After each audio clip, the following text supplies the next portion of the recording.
राम राम मंडळी, आजच्या मिनी ब्लॉगमध्ये तुमचं स्वागत आहे। आज मी मार्केटला गेली नसती ना तर मी खरंच मार खाल्ला असता, कारण की बरेच दिवस माझे नखरे चाललेले, माझ्या पोटात दुखते, मला हे होते ते होते। त्यानंतर शॉपवर सेटअप केला, नाश्ता केला आणि मी घरी गेली।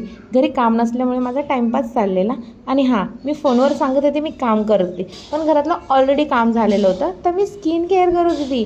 तुम्ही मला बघू शकता स्किन केअरच्या नावाखाली मी काय लावते, कारण की मला काहीच माहिती नाही काय लावलं जातं। नुसता टाईमपास चाललेला आणि हा टाईमपास जर मम्मीने बघितला असता ना तिथं येऊन धुतला असेल। तुम्हाला वाटत असं हिचं लग्न झालं, ही मार खात नसेल। नाही, ही गलतफहमी नका ठेवतो मी, आत्ताही मी मार खाते। मग त्यानंतर मस्तपैकी नवऱ्याच्या वस्तू चोरल्या। मी लग्नाच्या अगोदर भावाच्या वस्तू चोरायच्या, मला मुलांच्या वस्तू खूप आवडतात घालायला। मी त्याची चप्पल पण चोरलेली आणि त्याची गाडी पण। तुम्हाला असं वाटत असेल फिरायला, नाही, ही बाई ना मला कुठे फिरू देणार नाही। तुम्ही बघा, माझ्या बाजूची बाई आहे ही माझी मम्मा आहे, कुठेच नाही जाऊ देत, सगळीकडे